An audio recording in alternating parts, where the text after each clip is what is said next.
Immediately following the murder of Biggie Smalls in Los Angeles in March of 1997, rumors began swirling in LA that the Southside Crips in Compton were responsible, and that it was over a debt owed by Biggie to the Southsiders that had not been paid.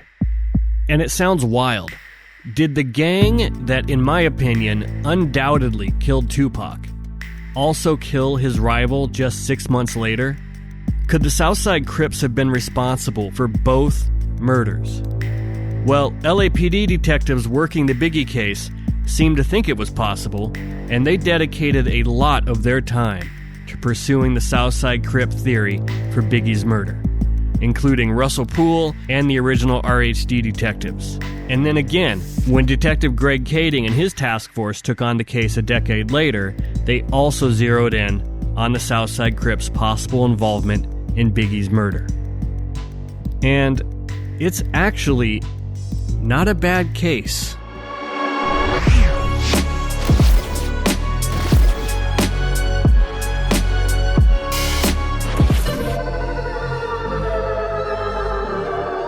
So, there's absolutely zero doubt in my mind that the Southside Crips were involved in Tupac's murder.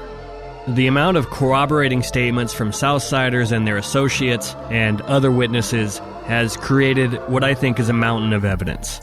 And the Las Vegas Metro Police Department should have cleared that case years ago. But that's a whole other episode. I should preface this story by stating that I don't believe the Southside Crips were behind Biggie's murder. But this is an interesting look into the street rumors that were spreading around Compton at the time. Rumors that may have gotten Biggie killed.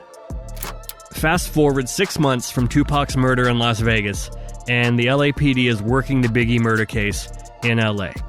And on March 12th, just 3 days into the Biggie murder investigation, the LAPD's Wilshire Division hears from Compton PD that Biggie is believed to have been in Compton's South Park, which was the Southside Crips Park, with the Southside Crips on the day of the vibe party where Biggie was killed, and that Bloods were hanging around and mad-dogging the Crips.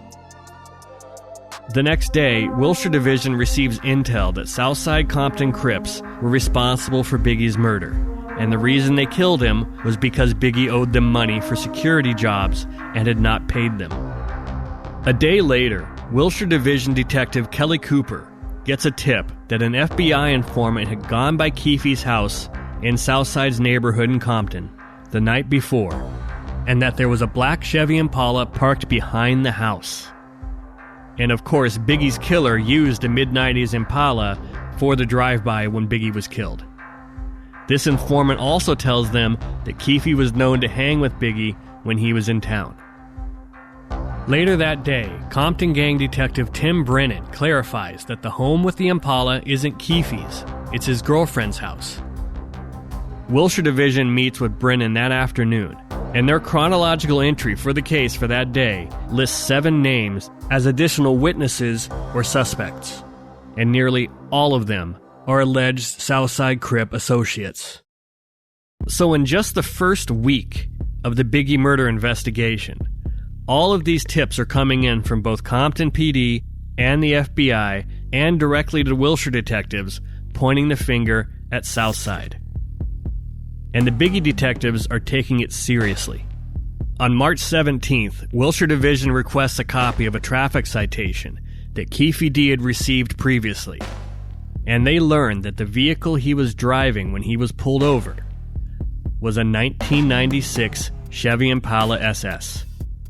But they also learn that the car isn't registered to Keefe, it's registered to someone named Parker.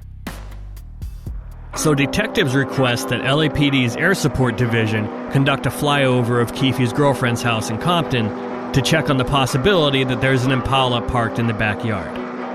And on March 20th, LAPD's Air Division verifies that suspect vehicle is at the location, meaning they did the flyover and confirmed there's an Impala parked there behind the house.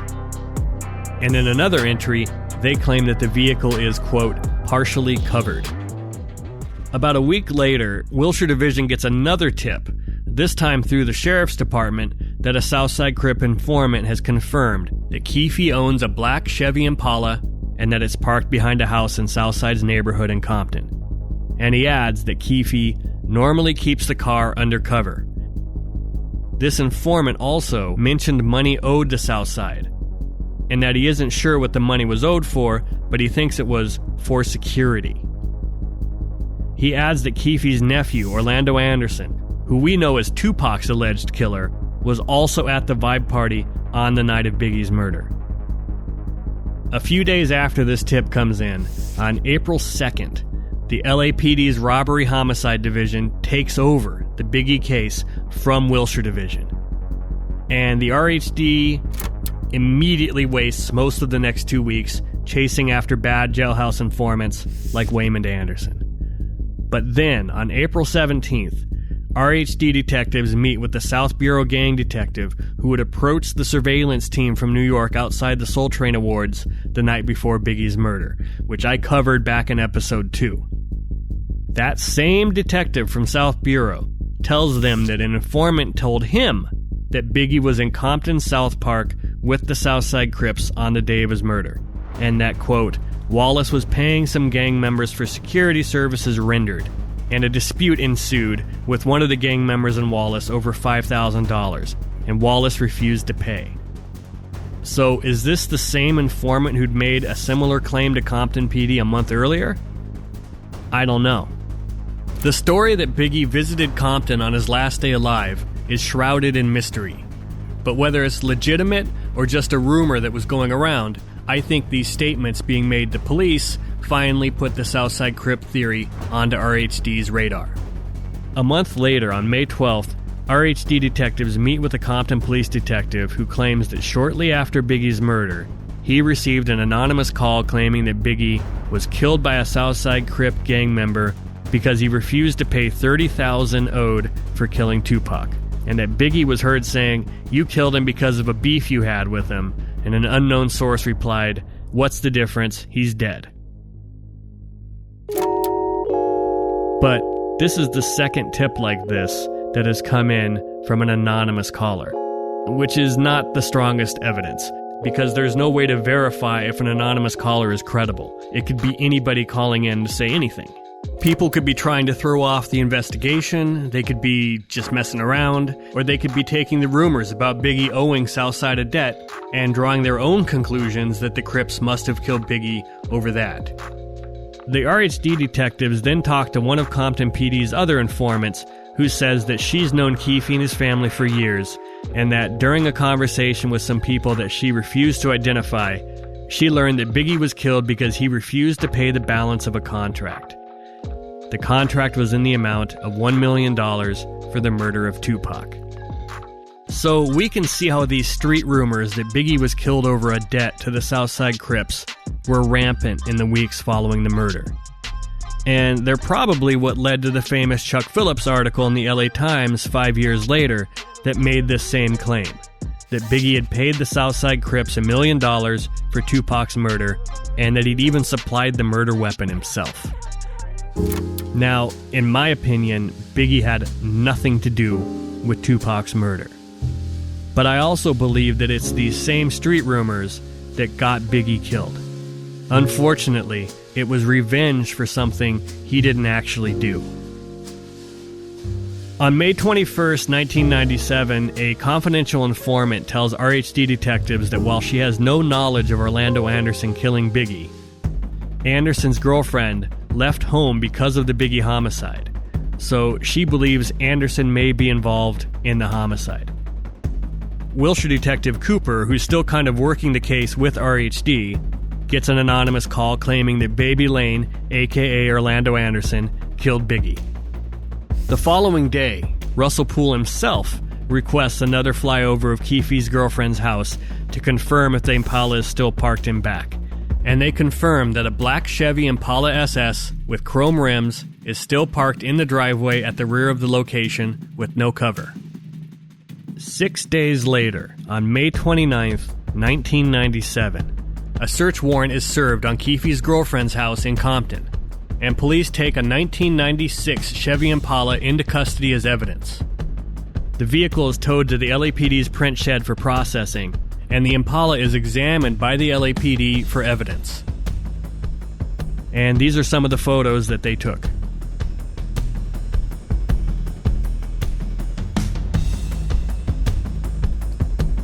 The following day, Detective Poole tracks down Parker, who the Impala is supposedly registered to. And Parker says he'll meet with detectives at 5 p.m. later that day, but then he doesn't show.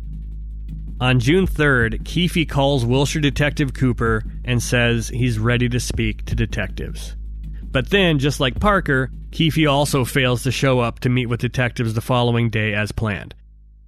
2 days later, Parker is located at his girlfriend's house and he's interviewed by Poole and his partner. He eventually admits that he was at the vibe party on the night of Biggie's murder, along with Orlando Anderson and DeAndre Smith, who coincidentally are the two guys who were allegedly in the back seat of the shooter's car when Tupac was shot in Vegas, and that they arrived together in Smith's burgundy IROC. And he claims that they left the party before the shooting happened, and that Keefe later paged them and spoke to Orlando telling him that Biggie was dead. And when asked what vehicle Keefe had driven to the vibe party, Parker says he doesn't know. About a week later, an article in the LA Times by Chuck Phillips reveals the news that Keefe's car had been seized by the LAPD and that Edie Fall, who was Keefe's attorney at the time, had told Phillips that Keefe was going to be meeting with the RHD. So this is getting put out to the public now. And finally, on June 20th, 1997, after rescheduling twice, Keefe and his attorney meet with RHD detectives Miller and Poole, which was referenced in my documentary Murder Rap and even recreated in the scripted series Unsolved. In this interview, Keefe confirms that he was at the vibe party on the night of Biggie's murder and that he even approached Biggie's table and spoke with him. Did you see Biggie there or Puffy there? Do you know who Puffy comes is? Yeah, I know who Puffy comes. Did you see them at the party? I seen both of them. Did you talk to Little C? What did you guys talk about? I mean, you met before, right? He just said, how you doing? Yeah, you know. This was also confirmed by Biggie's close friend, Lil Cease. Where did these guys from Compton approach you and ask you for, did you want to provide security? Did I want security at that place? At the party? Yeah. At the museum? Yeah. Okay. Did he approach Big? Yeah. Did you talk to him? Mm-hmm. About what? He didn't talk to him, but he came and set us up today, though. Oh, yeah? Because he walked over there with me when he did it. Mm-hmm. What was Big response? So what's up? Smack hands. So what's up? Keefe also claims that when the shooting happened, he was still in the parking garage. When you got shot, I was up under the parking garage waiting on the valet man with my car. The whole crowd just started running up under the parking garage. You know, Biggie got shot. And he says he drove to the party not in the Impala, but in a green Cutlass. I was in a green Cutlass. Green. Newer, older? It was 95 Cutlass. Keefe tells the detectives that they're barking up the wrong tree. He had nothing to do with Biggie's murder. The reason why I asked, we're trying to identify everybody who was there so we can interview them and see if we can't find out some more information about this. Well, you only tell you the truth, opinion. Okay. Y'all barking up the wrong tree and they're wasting a lot of taxpayers' money. A few days later, after finding nothing of any real evidentiary value in Keefe's Impala, the LAPD releases it. And that's kind of it. Keefe's Impala and interview lead detectives nowhere, and after June of 1997, the only time the Southside Crips come up again in the original investigation is regarding the Tupac case, not Biggie. But it's all kind of suspicious, right?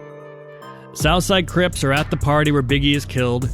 One of their shot callers is seen talking to the victim before the shooting, and you have the street rumors that Southside was behind the murder.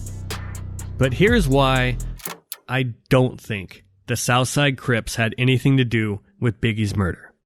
The most obvious reason is that Keefe D and pretty much any other Southside Crip would have likely been recognized by Biggie's entourage, since they'd allegedly hung out with Biggie before and had supposedly attended some of his West Coast shows. That's even how Lil Cease identified Keefe from when he visited Biggie's table at the vibe party, because he'd seen Keefe before. How do you guys look? Well, I saw one of them on that picture you gave. Well, let's get that picture back out then. Right there. Okay, you saw that guy at number 2 there, huh? Yep. So you saw that guy when you was on the Josie Not that tour? Josie tour. Same guy? Same guy. Same dude, right there. Yep. I saw him that night. I know that face. I saw him twice.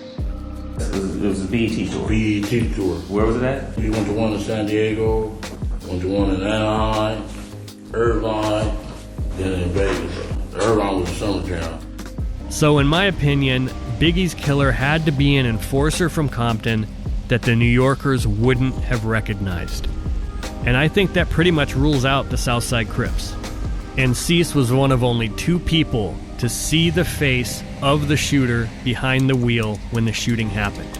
So if it had been one of these Southside Crips, I think he likely would have recognized him. But he didn't. And as for the Impala being tucked away behind a house, there was a perfectly good explanation for this that had nothing to do with murder. The payments were supposedly behind. In fact, detectives learned that GM Financial had the Impala listed as a lost account, meaning they were looking to repossess it. And when the LAPD was done processing the Impala for evidence, they released it to GM Financial. I think it all goes to show that there can be perfectly innocent explanations for people's behavior that have nothing to do with a murder, or whatever case it is you're looking at. And I also think it shows how easy it is to get tunnel vision and chase after the wrong people.